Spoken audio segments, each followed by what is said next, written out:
When Andrew Carnegie died, the wee little Scotsman that built the big steel industry, when he died, they opened up his desk, and in one of the desk drawers, they found a slip of paper. On that piece of paper, Mr. Carnegie had written his goal for his life, and he wrote it when he was in his 20s. And on that piece of paper, it said, I'm going to spend the first half of my life accumulating money. I'm going to spend the last half of my life giving it all away. What a goal. He got so inspired by that goal that the first half of his life, he accumulated $450 million. And the last half of his life, he gave it all away. Good question tonight. What's got you turned on? What's got you bombed out of sight to get up early and stay up late and hit it all day? Next question. What's got you turned off?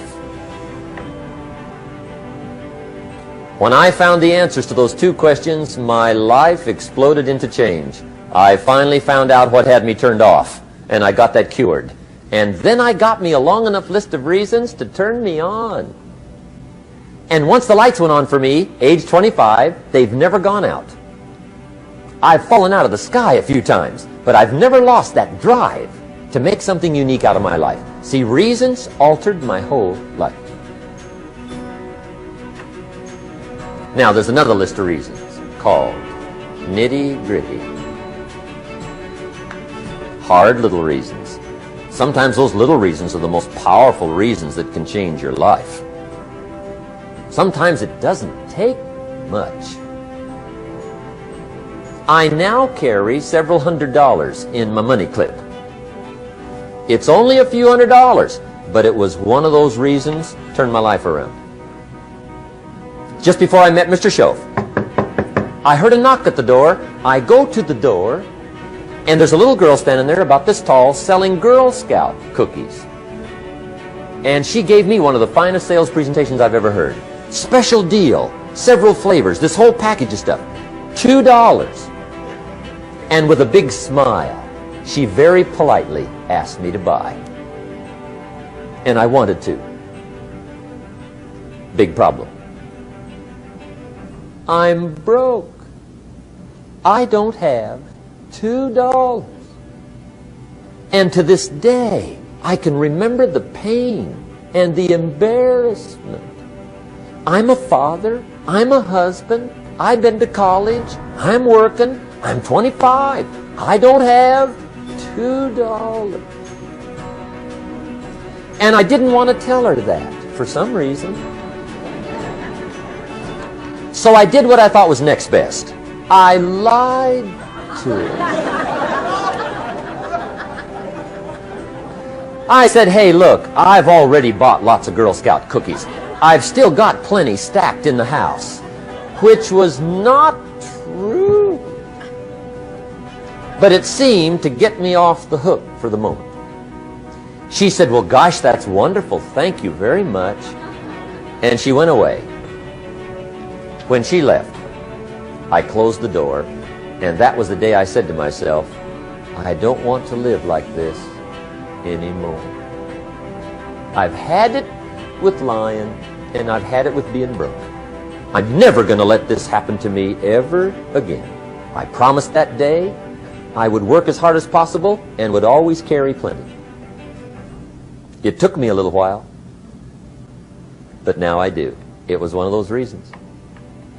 And I guess I carry plenty for two reasons. One is the way it makes me feel, but also in case I bump into another Girl Scout selling cookies. Right? I'm ready.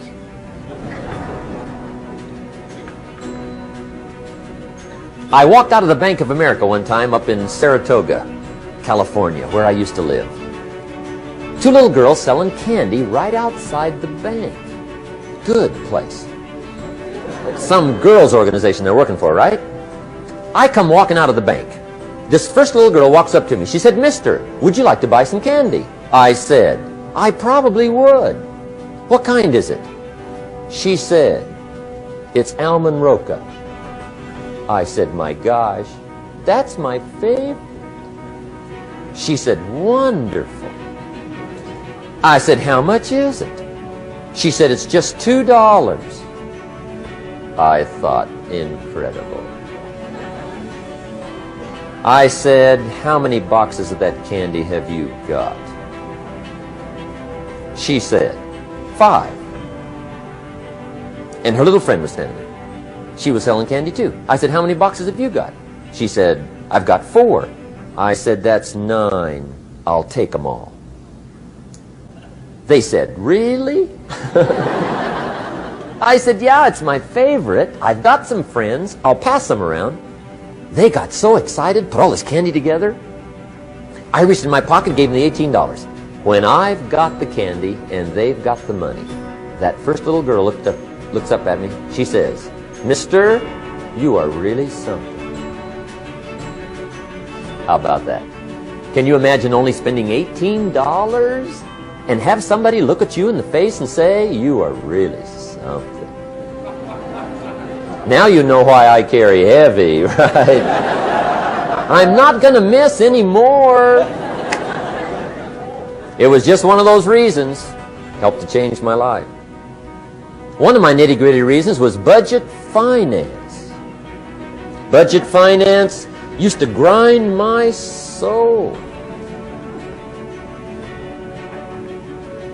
Way back in those early days, I had fallen for one of those consolidation loans, where you take all your little hard-to-pay bills, put them into one big impossible-to-pay bill, right?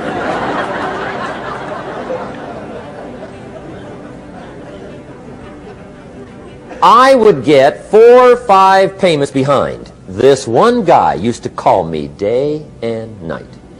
I don't think they're allowed to do that anymore. Harassed me.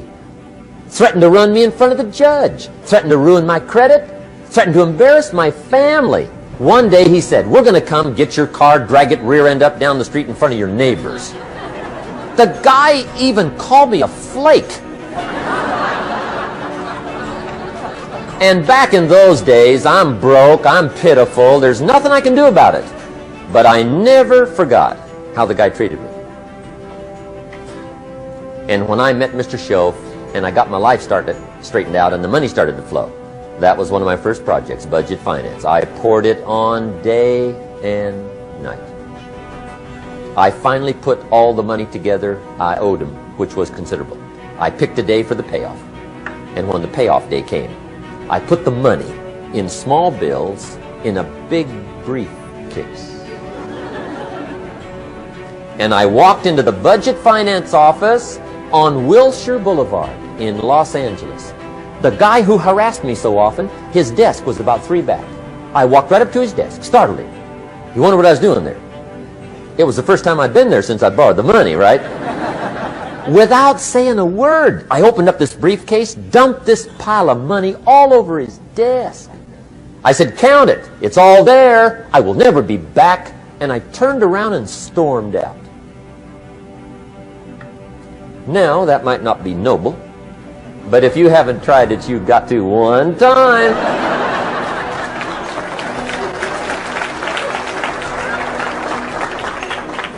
It can be the day that turns your life around. All you need is a reason that turns you on. One of my dear friends, Robert Depew, Bobby used to be a school teacher in Lindsay, olive capital of the world. Bobby taught school several years, got a little weary teaching school. One day decided he wanted to get into sales. So without telling anybody, he just up and quit his job teaching school and jumped into sales. When he did, his brother made fun of him, laughed at him, put him down, said Robert's lost his mind. Had a good job teaching school, now he thinks he's a salesman. He's going to go down the drain, lose everything. Just put him down something fierce. Bobby said, the way my brother acted when I got into sales, he said that made me so mad, I decided to get rich. And my question for you tonight is it possible to get that mad? Of course.